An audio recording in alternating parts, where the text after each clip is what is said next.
محكمة. نادي يا ابني على القضية الأولى. قضية رقم 13 لسنة 37 ميلاديا على المتهم الماثل أمامنا الإمبراطور الروماني كاليجولا. النيابة تتفضل بتوجيه التهمة.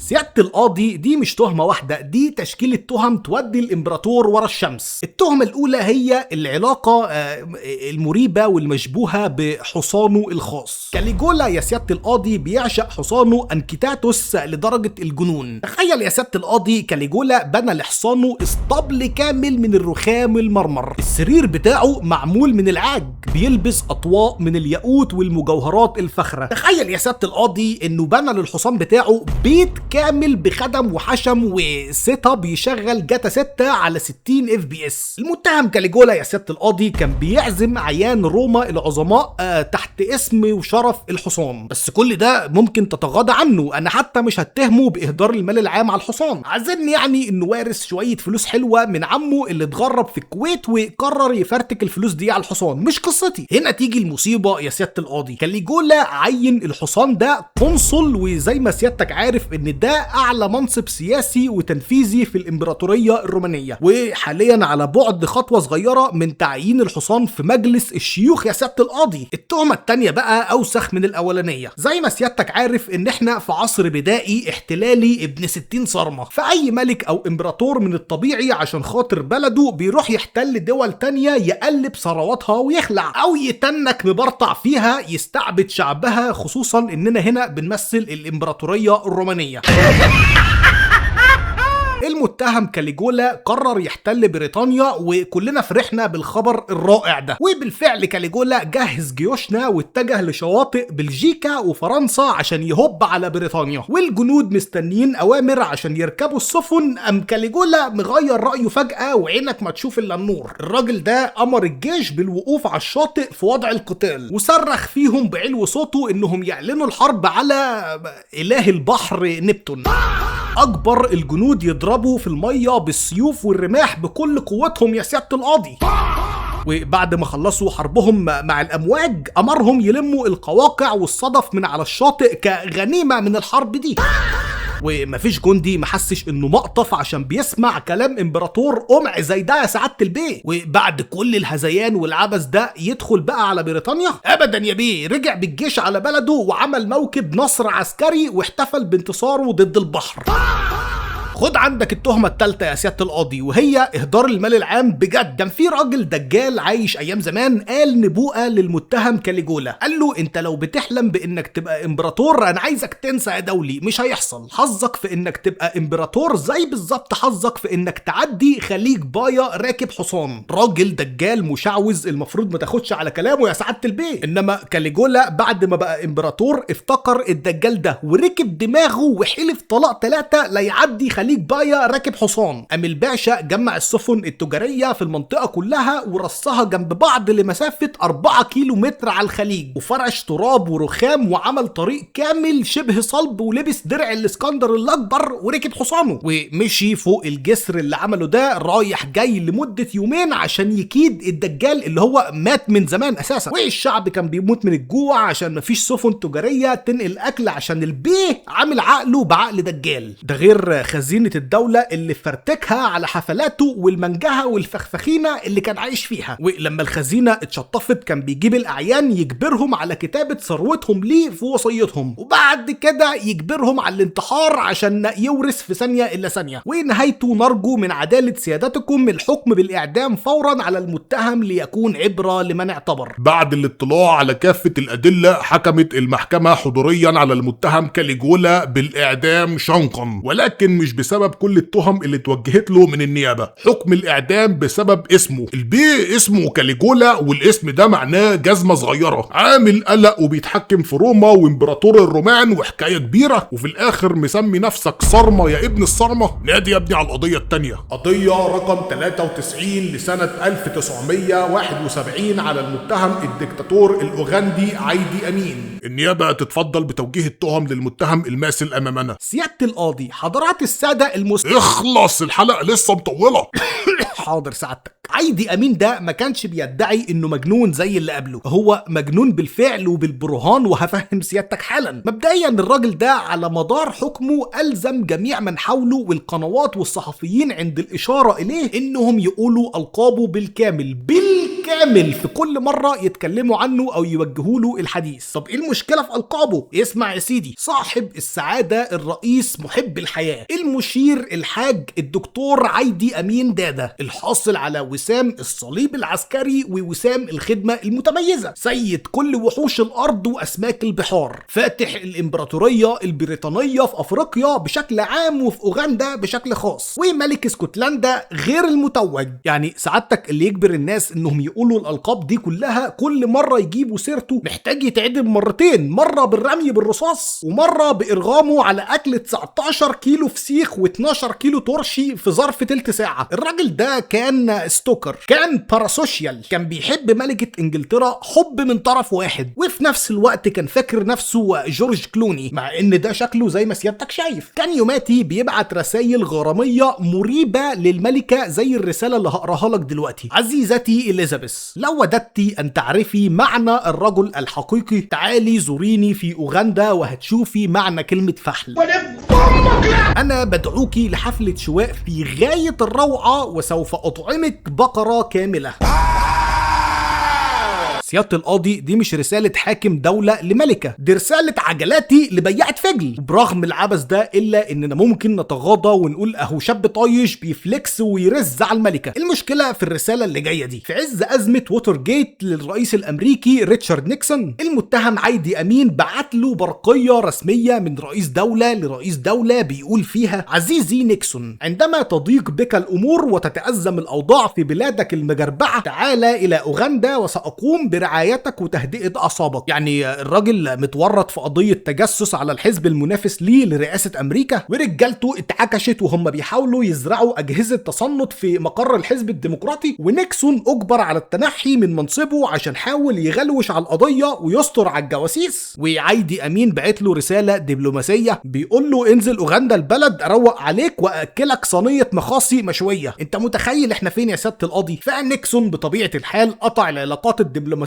مع أوغندا بسبب الريج بيت اللي عملها عايدي. يسكت عايدي ويسك على صينية المخاصي ويلم الضر؟ أبدا يا سيادة الرئيس أبدا. أعلن الحرب على أمريكا، وتاني يوم الصبح أعلن في الراديو إن الحرب انتهت وأوغندا انتصرت على أمريكا، وعمل احتفالات عسكرية. وبعيدا عن العبث ده كله، المتهم عايدي أمين قتل في فترة حكمه ما لا يقل عن 300 ألف مواطن أوغندي. كان بيرمي جثث المعارضين في نهر النيل لدرجة إن الجثث سدت توربينات محطات الكهرباء، فيعين شوية سباكين ينظفوا المحطات والمجاري من الجثث عشان النور ما يقطعش. حكمت المحكمة حضوريا على المتهم عايدي أمين بالإعدام بكرسي الكهرباء، نظرا لأنه كان بيقتل شعبه وبيرمي الجثث في نهر النيل. وإحنا في مصر مصب النيل، يعني غالبا شربت قلقوزة ودن مواطن أوغندي وأنا بشرب من الحنفية. نادي يا ابني على القضية اللي بعدها. قضية رقم 23 لسنة 1547 على المتهم القيصر الروسي إيفان الرهيب. النيابة تتفضل بتوجيه التهم المنسوبة للمتهم الماثل أمامنا. سيادة القاضي، إيفان الرهيب ما يقلش جنون وكهربا زيادة في المخ عن المتهم اللي قبله، أو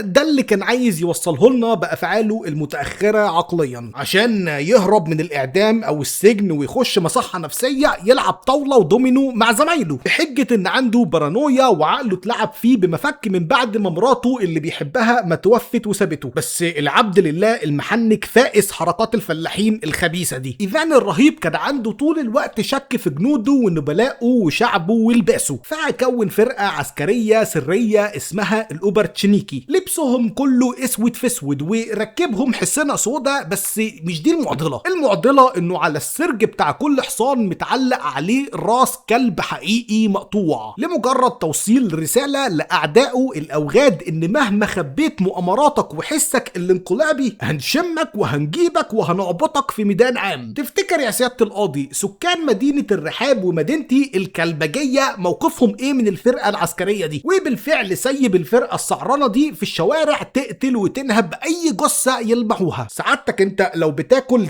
تشيكن وينجز في امان الله هتيجي فرقة الكلاب دي تسرق منك الشندوتش وتصفي دمك. لكن مش دي اكبر كارثة حصلت من خلال الفرقة العسكرية دي. في سنة 1570 ايفان شك ان مدينة نوفوجورد بتخطط لترك روسيا والانضمام لدولة ليتوانيا. قام واخد فرقة الكلاب وهب على المدينة وعمل مجزرة استمرت لأسابيع. كان بيكتف اهل المدينة في كراسي ويرميهم في نهر متجمد، ولو انت ذكر حاول تطلع منه. الجنود هيرتكبوا فيك اشنع اساليب البغبغان. كل ده ليه يا سيادة القاضي؟ عشان وصلته الرسالة بتقول الحق يا ولا ايفان، مدينة نوفوجورد بتحاول تنقلب عليك، شوف لنا حد يصرفها. وفي الاخر زي اي رسالة جايالك من 0-10 طلعت رسالة مزورة من اعداء روسيا. يعني لبسوه السلطانية واكلوه البلوزة وراح ضحية المقلب ده 60,000 بني ادم. بس كل ده عادي لاي حاكم مفتري مش شايف قدامه. انما يوصل بيه الحال انه يقتل ابنه ووريثه الشرعي؟ شكلك مش مصدقني يا سيادة القاضي. ايفان الرهيب في سنة 1581 دخل على اوضة ابنه عشان كان عايزه في حكاية، ولما دخل شاف مرات ابنه لابسة لبس غير محتشم. يعني لا مؤاخذة كانت لابسة كومبليزون عريان سيكا. الست كانت حامل وقاعدة في اوضتها وعايزة تهوي على الحاجات بتاعتها عادي. قام نزل فيها ضرب زي حرامية الغسيل عشان بتنتهك الاداب العامة. جه ايفان الصغير اللي هو ابنه وجوزها يدافع عنها، قام ابوه بطحه بشومة على دماغه جاب له ارتجاج رئوي. والنتيجة يا سيادة القاضي مرات ابنه سقطت الجنين وابنه مات بعدها بايام. يرضي مين ده يا ناس؟ يرضي مين ده عدالة المحكمة؟ حكمت المحكمة حضوريا على المتهم إيفان الرابع الملقب بإيفان الرهيب بالسجن لمدة 66 سنة لما واجه من تهم إساءة معاملة الكلاب وذبحهم وتعليق رؤوسهم على حصنة. أما باقي التهم ما تهمنيش بربع جنيه، أصل عقبال عندك أنا من سكان الرحاب ومحسوبك كلبجي درجة أولى. إيه القضية اللي بعديها يا ابني؟ خلينا نخلص. قضية رقم 113 لسنة 2022 على المتهم الدكتاتور كيليان امبابي. النيابة تتفضل بتوجيه التهم المنسوبة للمتهم الماثل أمامنا. سيادة القاضي كيليان امبابي ما يقلش ديكتاتورية بذرة واحدة من أي ديكتاتور هيتحاكم أمام عدالتكم. 雪花飘飘，北风萧萧。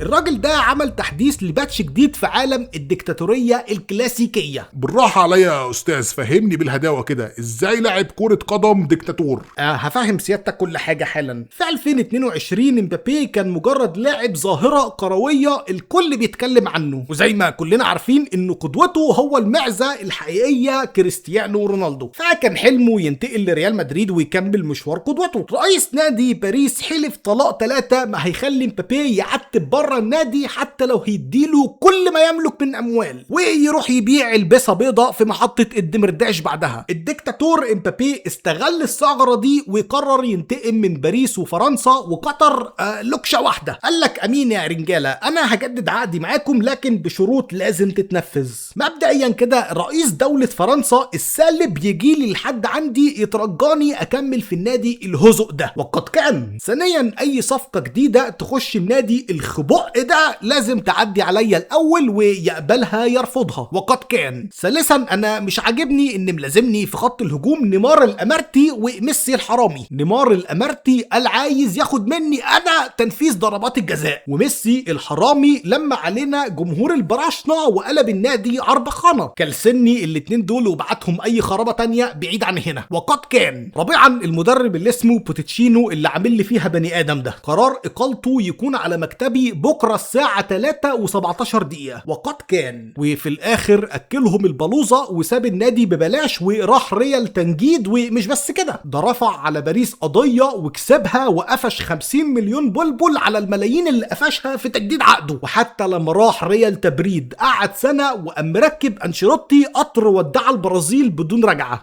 تمام كفيت ووفيت، انا بنيت حكمي بالفعل. والله انا كنت هحكم عليه بالنفي الابدي لجزيره الذهب في المنيب في الجيزه، عشان بعد كل ده طلع بموسمين صفريين مع ريال تزريط وخرب الدنيا. لكن حكمي النهائي في القضيه هو البراءه من كل التهم الموجهه. ده مبابي يابا ده بيرعبني اكتر من جوزيف ستالين. نادي يبدو على القضيه اللي بعدها، قضية 69 لسنة 1965 على المتهم المتهم نيكولاي وحرموا إلينا تشاوشيسكو. النيابة تتنيل بتوجيه التهم المنسوبة للقاتل الماثل أمامنا. سيادة القاضي، المرة دي أنا جايب لك قضيتين في قضية واحدة، قضية كومبو لرئيس رومانيا ومراته نائبة رئيس الوزراء الروماني. خليني أعرض على سيادتك قضية مراته الأول قبل ما نخش على الدولي التاني. زي ما قلت لسيادتك، إلينا نائبة رئيس الوزراء الروماني، وده مركز مرموق محتاج شهادات وعلم سياسي محنك. الكارثة هنا يا سيادة القاضي إن إلينا مش بس معهاش شهادات وعلم سياسي، دي ما كانتش بتعرف تقرا ولا تكتب أساسا، ما بتعرفش تفك الخط يا بيه. بس بلعناها وقلنا أهناشيا بالبتنجان اكمن جوزها رئيس رومانيا، إنما توصل بيها الوقاحة إنها تقرر تبقى عالمة كيمياء دولية. أي كيمياء يا سيادة القاضي؟ كيمياء اللي هي برشام أباتريل وتامول، ولا كيمياء اللي هو الأيس والميث وجو هايزنبرج ده؟ لا ده ولا ده، دي عايزة تبقى عالمة كيمياء زي أحمد زويل بالأونطة. كانت بتجبر جامعات في مختلف البلدان يدوها دكتوراه فخرية وجوائز علمية. وبعد ما عملت طور من الأونطة رجعت رومانيا وسنت قانون بمنع أي حد ينشر بحث كيميائي من غير ما يكتب في المقدمة بناء على توجيهات العالمة الجليلة إلينا تشاوشيسكو. أما بالنسبة للدولة الثاني رئيس رومانيا، سن قانون غريب عجيب احتار فيه المؤرخين. الراجل ده صحي في يوم وقرر يرازي شعبه بطريقة جديدة، بص حواليه لقى ان نسبة الشعب مش بتزيد على كيفه، فأصدر مرسوم رقم 770 اللي بيجرم فيه أي نوع من أنواع منع الحمل. لو الحكومة قفشت زوج بيمارس الحلبسة مع زوجته بأداة منع حمل هيتحبس. معرفش ازاي كان بيعرف الحكاية دي الحقيقة. يا ترى مركب كاميرات مراقبة في اوض نوم رومانيا بالكامل؟ يا ترى كان بجند جاسوس في كل أوضة نوم مستخبي في الدولاب ولا تحت السرير؟ يا ترى أي زوجين بيقرروا يمارسوا الحلبسة كانوا بيمضوا حضور في دفتر وبعد 9 شهور بيمضوا انصراف في نفس الدفتر، ولو ما خلفوش يتحبسوا؟ الله أعلم يا سيادة القاضي. ثم أصدر ضريبة جديدة اسمها ضريبة العزوبية. أي شاب عازب مش متجوز أو متجوز ومش مخلف هيدفع ضريبة، والنتيجة إن نشأ جيل كامل من الأطفال المشوهة المرمية في المستشفيات، وأطفال تانية مرمية في الملاجئ وتحت الكباري بيشدوا كله عشان أهاليهم خلفوهم ومش عارفين يصرفوا عليهم. طب هل الرئيس ده ادى مكافآت أو معونات، حوافز، أي حاجة لأي حد بيخلف عشان يقدر يصرف على عياله؟ يعني النرويج بتديك فلوس شهرية 2000 كورونا على كل طفل بتخلفه لحد ما يكمل 18 سنة. بولندا بتديك فلوس معقولة على كل طفل، ولو خلفت 3 بتتعفي من الضرايب. انما البعث الروماني قال لك لا، انت هتخلف بالعافية وهتصرف من جيب ابوه. حكمت المحكمة حضوريا اولا على المتهمة إلينا تشاوشيسكو بمعاقبتها بدراسة مادة الكيمياء العضوية في جامعة أسيوط الدولية لمدة 67 عام. ثانيا على المتهم نيكولاي تشاوشيسكو بالإعدام بالخازوق بدون أي وسائل منع حمل. رفعت الجلسة.